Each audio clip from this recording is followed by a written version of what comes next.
Hey everybody, welcome to Inside Gaming for Friday. It's Black Friday. Woo! Yes! Yes!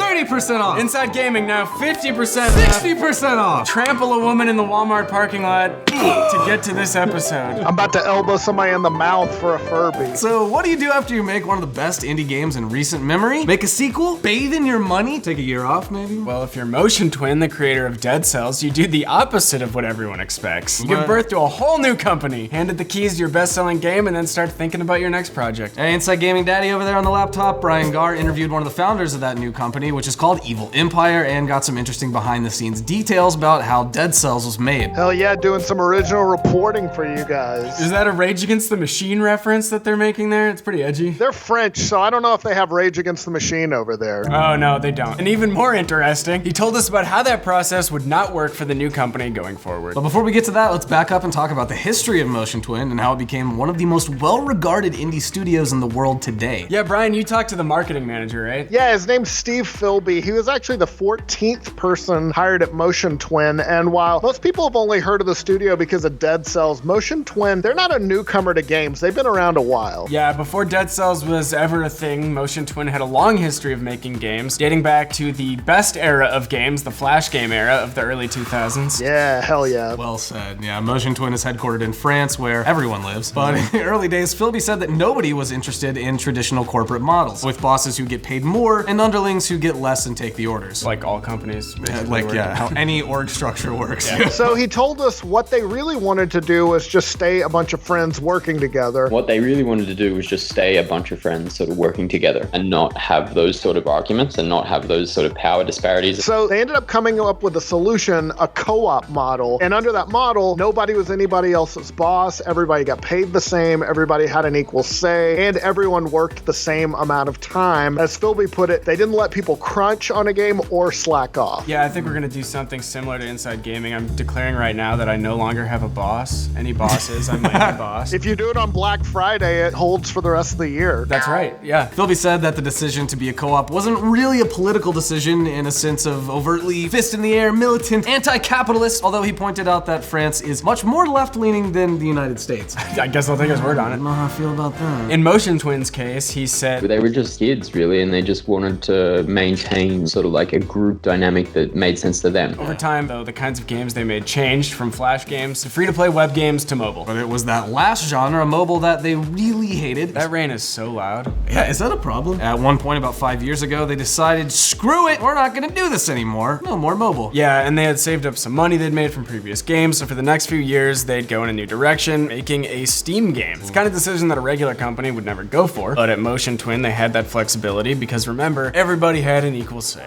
Communists. Plus, Philly said that the aim at Motion Twin wasn't, let's make heaps of money. It was, let's all be happy and love our job. That's dumb. That's crazy talk. Who do they think they are? Motion Twin, stop. You're gonna f it up for the rest of us. Philby, who had recently come on board, thought it was, quote, madness. And to clarify, he meant switching off mobile and going to make a Steam game, not being happy at your job. I think he thought that was fine. But the group had decided they wanted to make a roguelike Metroidvania. And off they went. And as they built the game, their cooperative model had some real strengths and weaknesses, as to be expected. Since there are no bosses, everyone could have a say in everyone else's job. An engineer could tell an artist that they didn't particularly like a color, and the artist would have to defend that choice. And as a result, they were constantly fine-tuning their game, making it better. So Philby said that that was the big secret of why Dead Cells became a success. It's also a good game. No, it's just a very good game. Awesome roguelike. Yeah. That ultimately helped Dead Cells stand out because there were definitely other indie roguelikes and Metroidvanias out there, but Motion Twin was constantly refining and improving its version. Yeah, Brian, were there any drawbacks to that? Yeah, the big drawback was everyone had a say in everything else. It just made it difficult because everyone's equal, so there was a huge risk of paralysis and basically nothing getting done, and Philby admitted that was an issue at times. He described it to me as Lots and lots of blood, sweat, and tears and wailing and gnashing of teeth. it wasn't an easy process by any means. You're saying we need rulers to keep us in line. Exactly, that's We what they need want. somebody with a boot on our neck, or we'll just never get anything done. All these voices in this liberal paradise in France. Ew. He called the development of Dead Cells A very traumatic process that saw a lot of people leave. It was Beirut up in there for a while. Finally, Dead Cells did release in early access in 2017, and its full release on PC and consoles came just a year later. Yeah, it was almost instantly a hit. Philby said he thought they could sell 20,000 copies in the first 6 months. They sold more than that on the first day. Woo! Oh, hell yeah, Motion Twin. As of August, it sold more than 2.4 million copies. Critics called it one of the best indie games in recent memory, and it won a number of honors, including Best Indie Game at last year's Golden Joystick Awards. Dead Cells was an official success, and Motion Twin was now one of the best-known indie studios in the world, a so-called AAA studio. I'd never heard that before, but I guess it's like the indie equivalent of AAA. Brian coined That's that one of phrase. ours, yeah. That's us. You got to pay me $5 every time you say it. You hear that, Kotaku?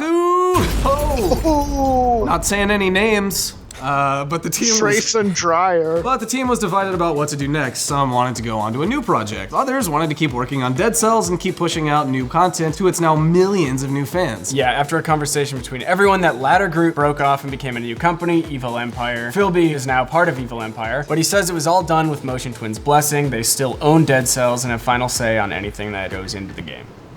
Sounds like they have a boss. But Evil Empire also has the freedom to experiment with new ideas and possibly make their own games down the road. And that's not the only difference, though. Oh? Evil Empire has much more of a traditional corporate structure as opposed to Motion Twin's all for one for all approach. Part of the reason they did that, Philby said, is because they wanted to grow. By contrast, Motion Twin learned that due to its philosophy, it had to stay relatively small, between 8 to 10 people. Yeah, well, this was a fun little experiment, but it's time to make some cash. We got bills to pay over here in It's France. cute that you guys have these ideals, but let's get this paper. Otherwise, as Philby explained, you've got too many people in a meeting, and it's just impossible to get anything done. Yeah, he told me they tried to do it with like 17 people, like have a meeting, but it just didn't work at all. So the magical number where anarchy kind of works is like 9? Exactly. Yeah, Okay, no, cool. Motion Twin is about 8 people right now, and they're still pondering on what to do next. They're still sitting with their heads on pillows, I guess. Yeah. I guess. Philby said they're not trying to make the next Dead Cells, but the best game that they can. But Dead Cells is the yardstick now, whether they like it or not, and there's an unavoidable level of pressure there. While Motion Twin doesn't want to grow any bigger, Evil Empire definitely does. Yeah, they're an appropriate. empire. That's how it works. Brian, I know you got some info on the new studio they set up. What's that looking like? Yeah, so when I talked to Philby, and this was a few weeks ago, but they were at 9 employees. They are staffing up. When I talked to him, he already had 2 interviews scheduled for possible new hires. So yeah, they're definitely planning to staff up. And while they're just working on Dead Cells stuff right now, he said they could work on new games, maybe Dead Cells related, maybe something completely different. Yeah, the two companies still work in the same office, and they're all still friends. Like a little sitcom, Yeah. like game developers all being So- friends through their weird power struggles. As Philby described it, You know, it's a little bit kind of like Motion Twin had a baby. And so this is like the rebellious Republican of very liberal parents, I guess. They had Alex P. Keaton. They had Rosemary's Baby. Yeah, exactly. Oh, yeah, coming up next is the botched gender reveal. And we wondered if they were worried that the new studio might lose some of that magic that Motion Twin had.